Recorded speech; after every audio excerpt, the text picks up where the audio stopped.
தேவனுடைய தீர்க்கதரிசிகள். அதிகாரம் 5.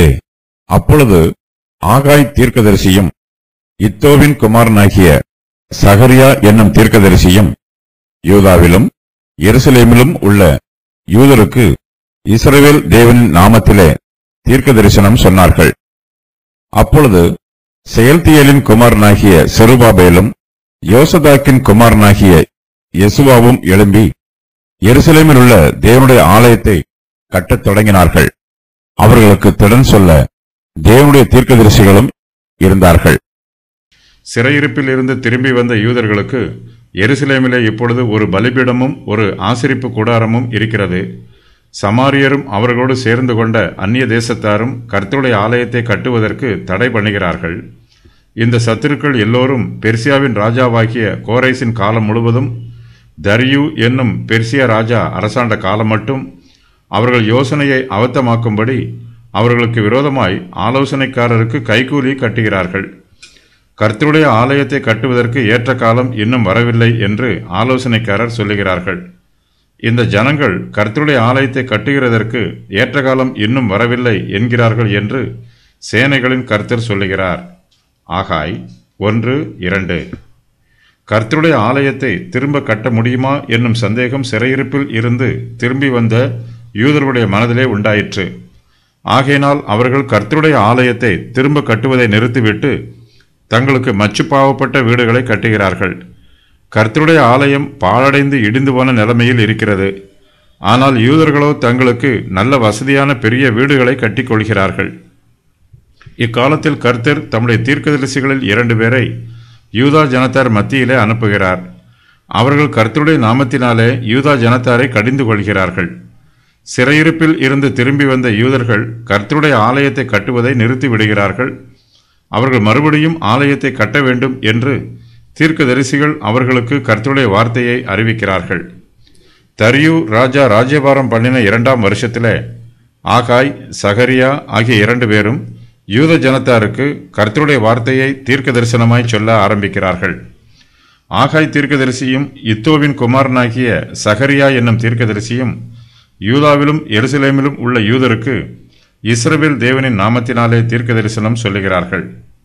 தேவாலயம் கட்டும் வேலையை அர்த்தசஷ்டா ராஜா தடை பண்ணி விட்டான்.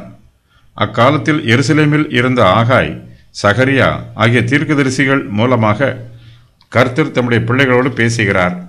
ராஜாவினுடைய ஆணை உறுதி பண்ணப்படாத நிலையில் தேவாலயத்தின் கட்டிட வேலைகளை தொடர்ந்து செய்யுமாறு தீர்க்கதரிசிகள் இஸ்ரவேல் புத்திரரை உற்சாகப்படுத்துகிறார்கள்.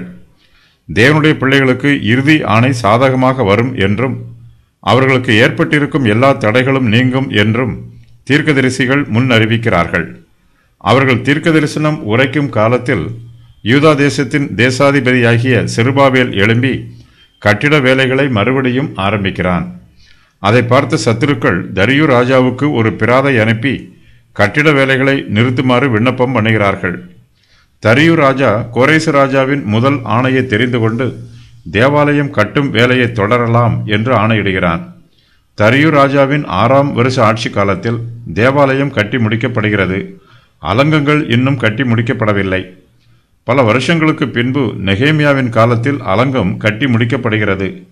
ராஜாவாகிய தரியு அரசாண்ட 2ஆம் வருஷம் 6ஆம் மாதம் 1ஆம் தேதியிலே கர்த்தருடைய வார்த்தை ஆகாய் என்னும் தீர்க்கதரிசியின் மூலமாய் செல்தியேலின் குமாரனாகிய செருபாபேல் என்னும் யூதாவின் தலைவனுக்கும் யோத்சதாக்கின் குமாரனாகிய யோசுவா என்னும் பிரதான ஆசிரியனுக்கும் உண்டாயிற்று.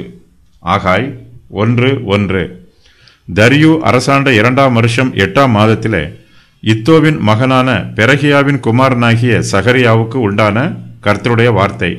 சகரியா 1:1.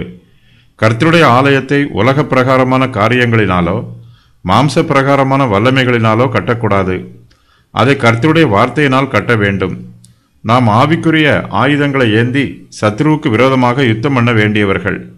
கர்த்தருடைய ஆலயத்தை கட்டுவதற்கும் நாம் மாம்ச பிரகாரமான கருவிகளை பயன்படுத்தாமல் ஆவிக்குரிய கருவிகளையே பயன்படுத்த வேண்டும். கர்த்தருடைய பிள்ளைகள் எல்லோருமே கர்த்தரை நம்பி நன்மை செய்ய வேண்டும். நாம் நன்மையான காரியங்களை செய்யும் படியாக கர்த்தருடைய தீர்க்கதரிசிகள் நம்மை உற்சாகப்படுத்துகிறார்கள். அவர்கள் நமக்கு கர்த்தருடைய நாமத்தினாலே திடன் சொல்லுகிறார்கள். கர்த்தருக்காக நல்ல ஊழியங்களை செய்வதற்கு அவர்கள் நமக்கு ஆலோசனைகள் சொல்லுகிறார்கள். அவர்கள் நம்முடைய கரங்களை திடப்படுத்துகிறார்கள். நாம் சோர்ந்து போயிருக்கும் வேளைகளில் கர்த்தருடைய வார்த்தைகளே நமக்கு ஆறுதலையும் தேறுதலையும் தருகிறது.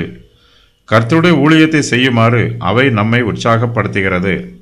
நாம் சோர்ந்து போகாமலும் அசதியாயிராமலும் கர்த்தருடைய ஊழியத்தை உற்சாகமாய் செய்வதற்கு அவருடைய வார்த்தைகள் நம்மை பலப்படுத்துகிறது, நம்முடைய ஆத்துமாவை திடப்படுத்துகிறது. ஆகாயும் சகரியாவும் கர்த்தருடைய நாமத்தினாலே தீர்க்க தரிசனம் சொன்னபோது செருபாபேலும் யெசுவாவும் கர்த்தருடைய ஆலயத்தை கட்டத் தொடங்குகிறார்கள். இவர்கள் இருவரும் சிறையிருப்பில் இருந்து திரும்பி வந்த யூதர்கள் மத்தியிலே பிரதானமானவர்கள். செருபாபேல் என்பவன் யூதா தேசத்திற்கு அதிபதியாய் இருக்கிறான். யெசுவா என்பவன் அவர்களுக்கு பிரதான ஆசாரியனாய் இருக்கிறான். செயல்தியரின் குமாரனாகிய செருபாபேலும் யோசதாக்கின் குமாரனாகிய யெசுவாவும் எழும்பி எருசலேமில் உள்ள தேவனுடைய ஆலயத்தை கட்டத் தொடங்குகிறார்கள். அவர்களுக்கு திடன் சொல்ல தேவனுடைய தீர்க்கதரிசிகளும் இருக்கிறார்கள். ஆகாய் தீர்க்கதரிசி கர்த்தருடைய வார்த்தையினால் இஸ்ரவேல் ஜனங்களை உற்சாகப்படுத்துகிறார். கர்த்தர் சிறையிருப்பில் இருந்து திரும்பி வந்த யூதர்களுடைய ஆவிகளை ஏவுகிறார். அப்போது அவர்கள் தங்கள் தேவனாகிய சேனைகளுடைய கர்த்தரின் ஆலயத்திலே வேலை செய்கிறார்கள். ஆகாய் தீர்க்கதரிசி யூதருக்கு இஸ்ரவேல் தேவனின் நாமத்தினாலே சொன்ன தீர்க்க தரிசன வார்த்தைகள் ஆகாய் 1வது அதிகாரத்தில் சொல்லப்பட்டிருக்கிறது.